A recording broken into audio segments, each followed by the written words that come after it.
ओम शांति। बहुत ही सुंदर कहानी है। क्षमाशीलता। एक राजा स्वभाव से न्यायकारी था और क्षमाशील भी।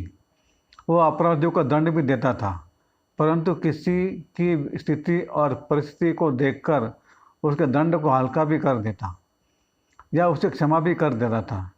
इस प्रकार प्रजा उस राजा के गुणों और कर्तव्यों से संतुष्ट थी और स्वयं को सौभाग्यशाली मानती थी कि उन्हें एक ऐसे राजा की छत्र छाया प्राप्त हुई है। एक बार राजा के कोषाध्यक्ष और लेखाधिकारी ने जब पिछले हिसाब किताब की जांच की तो उन्हें मालूम हुआ कि एक कर्मचारी ने 1,000 रुपये का ऋण लिया हुआ है, जो उसने अभी तक चुकता नहीं किया, जबकि चुकता करने की अवधि समाप्त हो चुकी है। कर्तव्य परायण और वफादार लेखाधिकारी ने राजा को इस बात का समाचार देने से पहले यह सोचा कि पहले वह स्वयं उस कर्मचारी से रकम वसूल करने की कोशिश करे। इस विचार से उसने कर्मचारी को अपने पास बुलवाकर उससे रकम मांगी और उसे बताया कि यदि वह अब भी ऋण नहीं चुकाएगा तो इसकी खबर राजा को दी जाएगी और तब उस न्यायकारी राजा के सामने उसे पेश होना पड़ेगा और उसकी नौकरी भी छूट जाएगी तथा वह दंडित भी होगा। कर्मचारी ने सारी बात को सुना और यह समझा कि ऋण न चुकाने से उसे कारावास में जाना पड़ सकता है, परंतु वर्तमान परिस्थिति में वह यह रकम लौटाने में असमर्थ था। अतः उसके पास जब कोई दूसरा उपाय नहीं था तो उसने लेखाधिकारी को अपनी कठिनाई से अवगत कर लिया। लेखाधिकारी भी क्या कर सकता था? अब तो उसका यही कर्तव्य था कि वो उसे राजा के सामने पेश करे।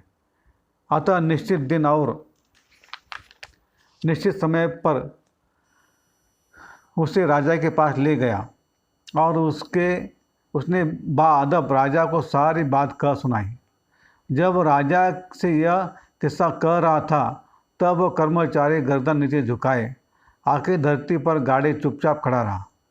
एक ओर तो उसे लज्जा आ रही थी कि आज वह अपने पैसे नहीं चुका सकता, दूसरी ओर वह अपनी विवशता के कारण मायूस था, तीसरी ओर वह इस भय से आक्रांत था कि न जाने अब महाराज क्या दंड सुनाएंगे। जब लेखाधिकारी सारा किस्सा सुना रहा था तब राजा उस कर्मचारी के हाव भाव और उसकी रूपरेखा को ध्यान से देख रहा था। राजा को ऐसा महसूस हुआ कि यह कर्मचारी लाचार है, बाल बच्चेदार आदमी है। कोई दुख की घड़ी आने पर इसने ऋण तो ले लिया, परंतु वेतन से बचत न रहने पर यह उतने समय में पैसे नहीं चुका पाया जितने समय में चुकाने की इससे आशा की थी। इस सारी स्थिति को भाप कर राजा ने यह हुक्म दिया कि यह कर्मचारी पैसे चुकाने में असमर्थ मालूम होता है, वरना इसके नियत में दोष नहीं है, अतः इसे माफ़ कर दिया जाता है और जो रकम इसने ली थी उसे ऋण के बजाय राज दरबार से सहायता के रूप में शुमार किया जाए और इसके बाद इस किस्से का समाप्त किया जाए। राजा के ऐसा हुक्म सुनाने के बाद ऐसा लग रहा था कि जैसे उस कर्मचारी में फिर से जान आ गई हो।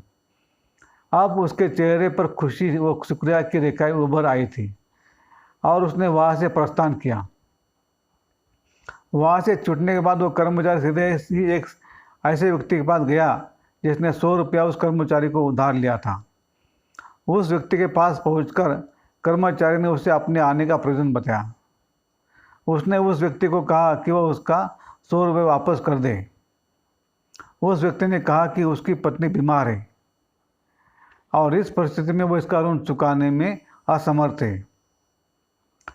उसने बड़े अनुनय विनय से क्षमा याचना की और यह भी कहा कि वह पैसे जल्दी लौटाने की कोशिश करेगा, परंतु इस समय जब उसके पास है ही नहीं तब वह 100 रुपये तो क्या, उसका थोड़ा अंश भी नहीं लौटा सकेगा। उस व्यक्ति ने कर्मचारी को यह बताया कि न लौटा सकने के कारण वो शर्मिंदा है, परंतु कर्मचारी हाथ पर उतर आया था। उसने उस व्यक्ति की प्रार्थना को अस्वीकार कर दिया और कहा कि तुम्हें पैसे देने ही होंगे, चाहे तुम्हें कहीं से भी लाने पड़े।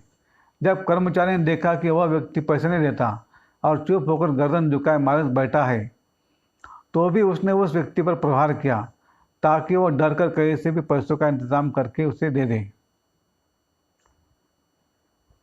इस प्रहार के परिणाम स्वरूप वह ऋणी व्यक्ति चिल्ला उठा, उसे चोटें आई और आखिर यह किस्सा राजा के पास पहुंचा।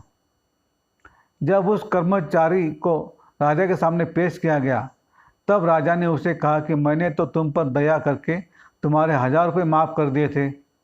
तुम ऐसे निर्दयी निकले कि तुम अपने ऋणी को 100 रुपये भी माफ़ नहीं कर सके। अब मैं यदि तुम पर 1000 रुपये का दंड लगाओ और कारावास में कड़ा दंड भी दूँ तब तुम्हारा क्या हाल होगा। यह सुनकर उस कर्मचारी के लज्जा से पसीने छूट गए और उसे अपने कर्म पर बहुत अफसोस हुआ। हम देखते हैं कि इस कलयुग में प्राय हर एक मनुष्य का दूसरों से ऐसा ही व्यवहार है। परमपिता परमात्मा न्यायकारी भी है और क्षमाशील भी है। वह गुणवान है और संतुष्टकारी भी। मनुष्य पर अपने कर्मों का भारी ऋण चढ़ा हुआ है और यदि सच्ची नियत से मौन भाव से वह प्रायश्चित करता है तो दयालु परमात्मा उसका कुछ अंश उसे क्षमा भी कर सकते हैं। परंतु अफसोस है कि वह अपने तो 1000 भूलों को क्षमा कराना चाहता है और दूसरे किसी की एक भूल भी माफ़ नहीं करना चाहता है। अच्छा, ओम शांति शांति शांति।